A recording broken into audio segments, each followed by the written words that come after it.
Hey everyone, Julian here. Today I'm going to be showing you how to make brutalismus style hard techno. To go along this video, you can get the full project files, samples, MIDI, presets, everything from this video is available at the top of the description on my website. Definitely don't miss out. Links at the top of the description. Thanks for the support, guys, and let's dive in. Alright, so right here we got the side chain at the top. We're at 155 BPM, right? And then we have this pad.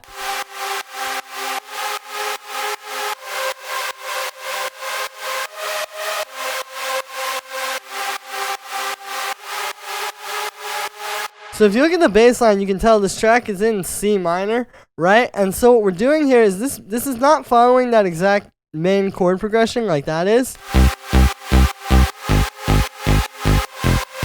But we're kind of creating our own chord progression. It's almost like a melody chord progression, right? Where it's not the same one, but it fits. It's all notes in the same scale. And then it plays against that main progression. So here we're doing, like we're just doing a basic root note, 5th and 6th. Then down here it's 5th up to 6th in the root. They're actually kind of like inversions of each other if you look, because it's literally the same notes, just different octaves. For the sound, we've got this saw wave here. Wavetable, we got the noise unison almost all the way up. A little bit of reverb, high pass, and then we're side chaining it. Then we have the screech. So I kind of want to play all three of these layers together. You can hear this really fits into this groove created by all of these.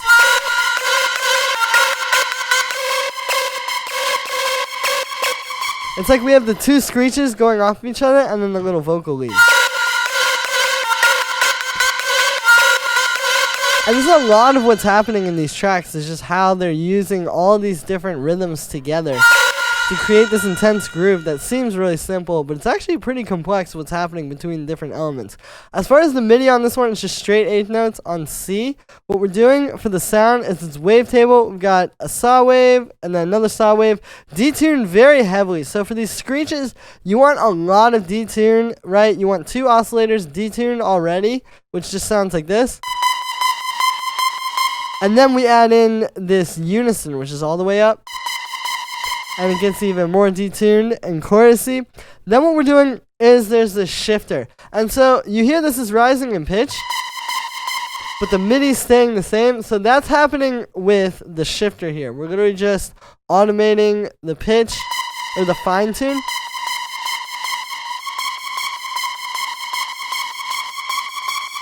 And then see how it's kind of like we're making it go up here and then even further over here for the second half. It's a pretty simple thing. You just want to make sure you turn the window down though, because like by default it's like this. And you can hear it pushes it back quite a bit and it's not going to groove. You need to bring it down to 10 milliseconds. Then we have some grain delay. Here's without it. Just a little bit of cool warp delay, which makes this sound crazy and more like futuristic and chaotic. We got a bit of reverb, some overdrive, a high pass filter, and then we're side chaining it. Then the vocal lead. So with no effects, we're starting with this. So it's this vocal sample here. Just that, and I'm taking pieces of that, and we're creating this like... Hear how it's like all different chops, right? Like you can see it too in the waveforms. I'm not just taking one piece. It's like kind of using the chops and the chopping to create that rhythm.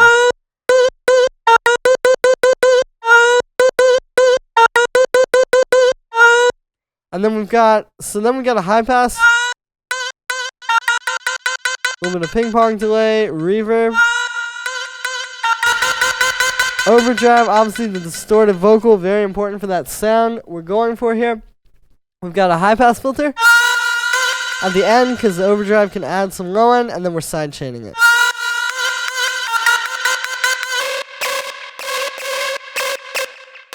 So then we got this screech. So like I said with this one, it's meant to be more spaced out, so you get the one that's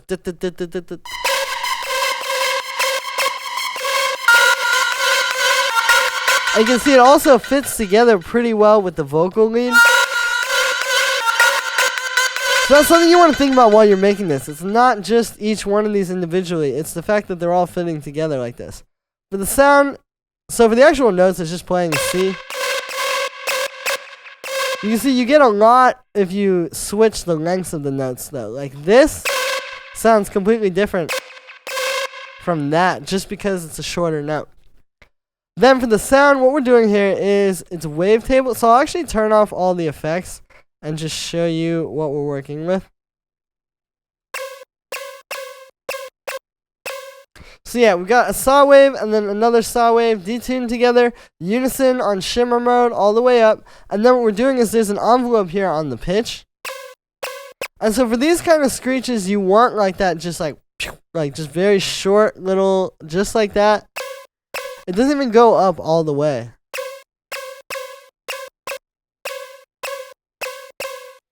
Right, but there's a synth patch. On its own, it sounds a bit thin, but then we add this amp.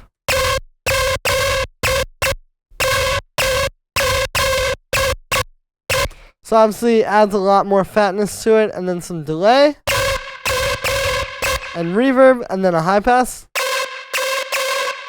Because obviously that amp was adding a lot of low end, and then we're sidechaining it. Then we have the bass line.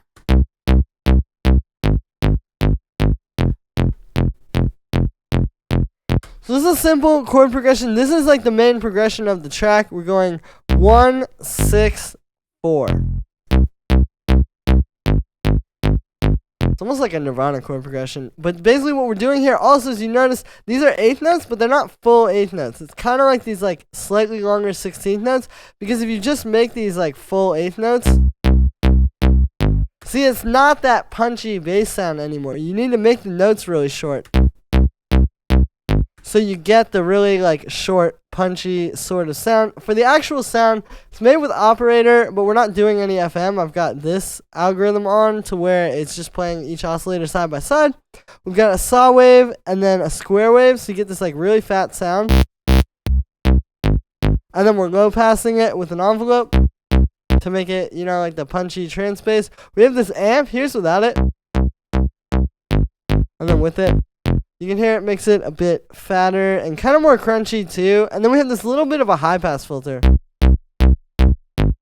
Just removing some of those like frequencies that you don't really need, that would definitely get in the way of the kick. So then we have the synth kick. I was trying to do like the Satan was a baby boomer kick. Yeah, these guys use a ton of synthesized drums in their tracks. So what we're doing here is it starts with this. Right? This is sort of like our main kick. If you listen to the whole thing, obviously there's a lot more click to it, but that is still very prominent in the full mix. So you always want to start with this layer. What this is we're using a sine wave here. I'll actually just turn off all the effects so I can show you. So it's operator. We're doing full FM here. It's a sine wave with a little bit of FM from another sine wave here. Okay, so we've got that, and then there's this filter here. Here's without it. So it's got a little bit of an envelope, and then it's really the hard shaper that's making it hit like that. Right, and then we have a pitch envelope. Now this is really important for the kicks, because without it, it literally just sounds like that. Also, you'll notice we tune the kick. We put it on the note that we're actually using in the track, or that the track is in the key of. You definitely want to make sure you do that. If you're synthesizing the kick, it's very easy to do. But yeah, so with the pitch envelope, it's basically just hitting here and then going down again. This is the secret to synthesizing kicks, is you just need the 2-layered pitch envelope. Right, and the key is to not make the decay too long, but also not too short. And just find that sweet spot where it's still like a nice kick. Then we got a little bit of a saturator.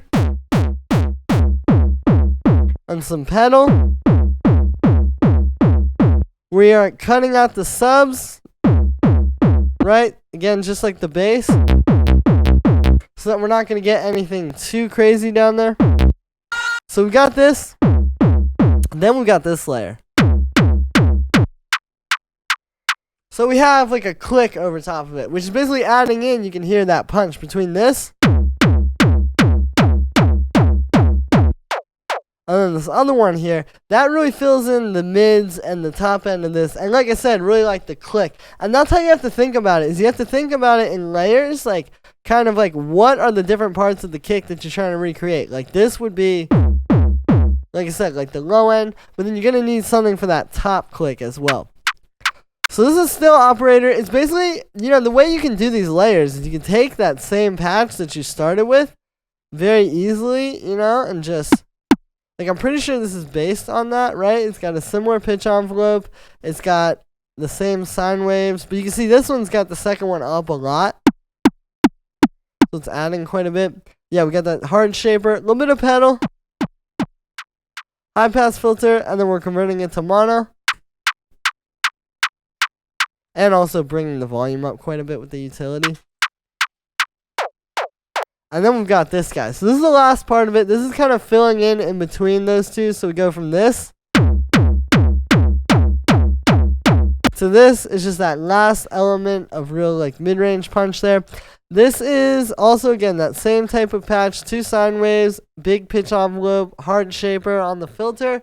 This one we're using the pedal like this. Just add more of that mid-range, and then a high pass, which is a bit lower, so it'll fill in the mid-range. Utility converting it to mono. And there's actually no effects on the whole group there. Then we've got the rest of the drums. Now the first thing I want to talk about is just like the actual content of this. Obviously, the drums are going to be very simple. These are really simple tracks, but it's also like when you have all this stuff happening up here, like this. All those synths, you don't want like a million drum layers. You really just want like the few main drums that you need.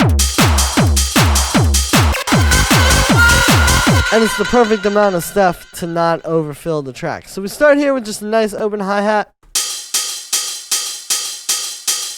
Right, nice and punchy, a little bit crunchy sounding too, so it goes well with that aesthetic. We've got this wavetable hi-hat. So again, the synthesized drums, super important here. What we're doing is we're using this junk wavetable. We've got a really short amp envelope, and then we've got some noisiness, and if I turn that off, see, that's kind of like, right now it still sounds like a synth. And then when you add the noisiness, and that's what makes it sound like a hi-hat, and then we're high passing it, which also gets rid of kind of like the tone in it. And then the last part of this is just the clap. So what we're doing is we got this clap, already pretty fat, right? And then we're distorting it a bit with pedal, but it's like parallel. We only have it at 32%. So it just brings out a nice fat layer of the clap without over distorting it, and it makes it really sit on top of the mix like this.